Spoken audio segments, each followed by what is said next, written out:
Assalamualaikum warahmatullahi wabarakatuh. Kami dari kelompok 12 yang beranggotakan Asisten Sukandar Sekolillah Nanda Febriani Trio Nurlaili Ramadanti. Kelompok kami membawa materi tentang tanggung jawab perusahaan atau Corporate Social Responsibility atau CSR. Definisi dari CSR adalah suatu konsep bahwa organisasi perusahaan adalah memiliki berbagai bentuk tanggung jawab terhadap seluruh pemangku kepentingannya, yang diantaranya adalah konsumen, karyawan, pemegang saham, serta komunitas dan lingkungan dalam segala aspek operasional perusahaan yang mencakup aspek ekonomi, sosial, dan lingkungan. Sejarah dari CSR menurut Howard L. Bowen dalam bukunya Social Responsibility of the Businessman dianggap sebagai tonggak bagi CSR modern. Dalam buku itu, Bowen memberikan definisi awal dari CSR sebagai obligation of businessmen to pursue those policies the market has decision or to follow the line of action which are desirable in terms of the objectives and values of our society. Kalau membaca judulnya seolah bias gender, hanya menyebutkan businessman tanpa menyatukan businesswoman. Sejak penerbitan buku tersebut, definisi CSR yang diterbitkan Bowen memberikan pengaruh besar kepada literatur CSR yang terbit setelahnya, sumbangsi besar pada peletakan fondasi CSR, sehingga Bowen pantas disebut sebagai bapak CSR. Sejarah CSR di Indonesia. Istilah CSR dikenal pada tahun 1980-an, namun semakin populer digunakan sejak tahun 1990-an. Sama seperti sejarah munculnya CSR di dunia, di mana istilah CSR muncul ketika kegiatan CSR sebenarnya telah terjadi. Misal bantuan bencana alam, pembagian tunjangan hari raya, beasiswa, dan lain-lain. Melalui konsep investasi sosial, perusahaan Seatbelt yang dibangun pada tahun 2000-an. Sejak tahun 2003, Departemen Sosial tercatat sebagai lembaga pemerintahan yang selalu aktif dalam mengembangkan konsep CSR dan melakukan advokasi kepada berbagai perusahaan nasional. Dalam hal ini, Departemen Sosial merupakan pelaku awal kegiatan CSR di Indonesia. Setelah tahun 2007, tepatnya Undang-Undang Nomor 40 Tahun 2007 tentang kewajiban perseroan terbatas keluar, hampir semua perusahaan Indonesia telah melakukan program CSR. Meski lagi-lagi kegiatan itu masih berlangsung pada tahap cari popularitas dan keterikatan peraturan pemerintah. Misalnya, masih banyak perusahaan yang jika memberikan bantuan, maka sang penerima bantuan harus menempel poster perusahaan di tempatnya sebagai tanda bahwa ia telah menerima bantuan dari perusahaan tersebut. Dasar hukum Corporate Social Responsibility CSR di Indonesia.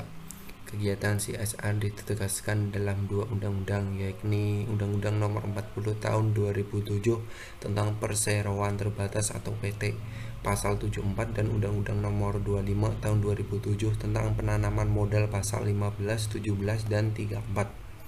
Presentasi saya akan dilanjutkan oleh teman saya. Assalamualaikum warahmatullahi wabarakatuh. Lingkup CSR. Yang pertama, keterlibatan perusahaan dalam kegiatan-kegiatan sosial yang berguna bagi kepentingan masyarakat luas. Perusahaan diharapkan terlibat dalam berbagai kegiatan yang terutama untuk memajukan dan meningkatkan kesejahteraan masyarakat. Yang kedua, keuntungan ekonomis. Mengejar keuntungan tidak lagi dilihat sebagai hal yang egoistis dan negatif secara moral, melainkan justru dilihat sebagai hal yang moral sangat positif. Dalam hal ini, keuntungan ekonomi dilihat sebagai sebuah lingkup tanggung jawab moral dan sosial yang sah dari suatu perusahaan. Yang ketiga, memenuhi aturan hukum yang berlaku dalam suatu masyarakat.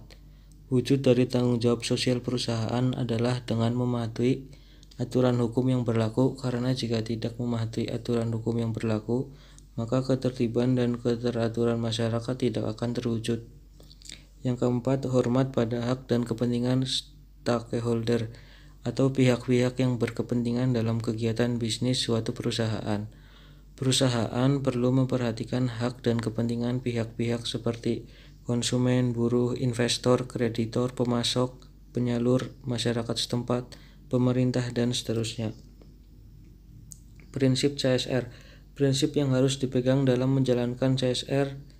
Yang pertama, kesinambungan atau sustainability perusahaan tidak terus-menerus memberi bantuan kepada masyarakat, tetapi program harus memiliki dampak yang berkelanjutan juga.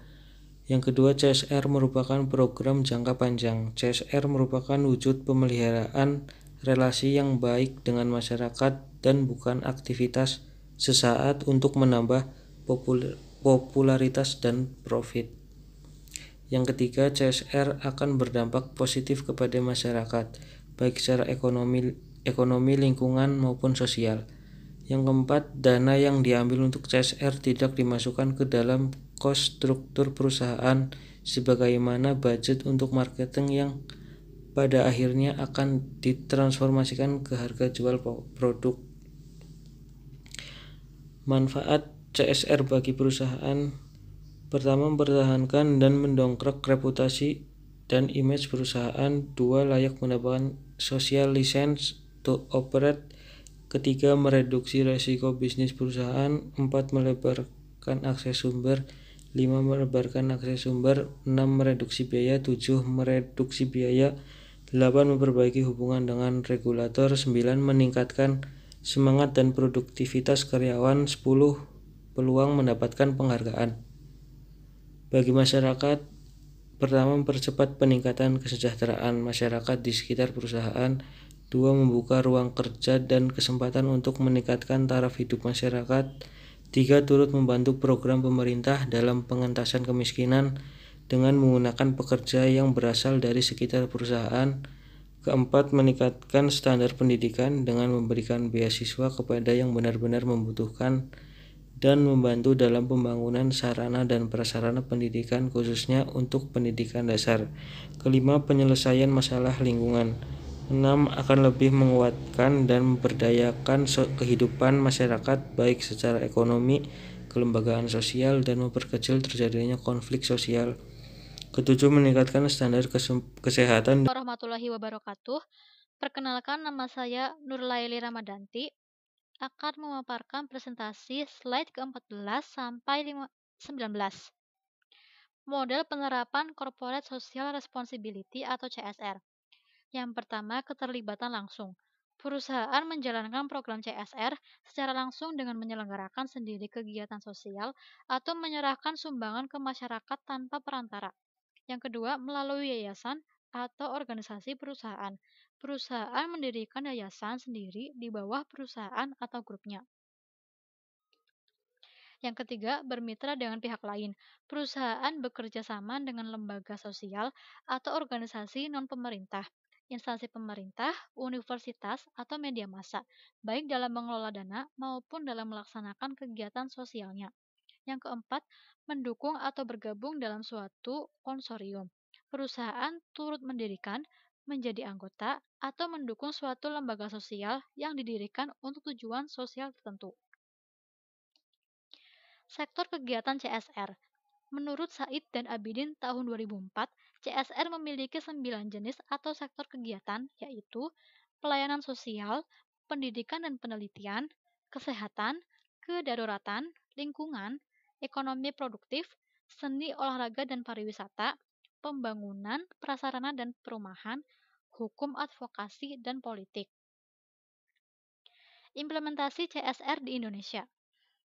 Di Indonesia, konsep CSR bukan lagi menjadi sebuah wacana belaka, melainkan sudah masuk ke dalam tatanan praktis. Sudah ada beberapa perusahaan di Indonesia yang mulai mengimplementasikan program CSR dalam menjalankan kegiatan bisnisnya. Sebagai contoh, PT Telkom. Program CSR PT Telkom terfokus pada 7 bidang utama, yaitu kemitraan, pendidikan, kesehatan, bantuan kemanusiaan dan bencana alam, kebudayaan dan keadatan, layanan umum dan lingkungan. Contoh lainnya yaitu PT Riau Pulp, sebuah perusahaan serat, bubur kertas, dan kertas yang beroperasi di Riau. Memiliki beberapa program CSR, antara lain Beasiswa 2007, Taman Bacaan Kampung, pembangunan Istana Sayap Pelalawan. Sedangkan CSR yang dilakukan PT Antam adalah pemberian bantuan modal kerja untuk pengembangan usaha kecil, menengah, dan koperasi bagi masyarakat di sekitarnya. Dan masih banyak lagi contoh CSR oleh perusahaan lain di Indonesia. Sekian presentasi dari kelompok kami, kurang lebihnya mohon maaf. Wassalamualaikum warahmatullahi wabarakatuh.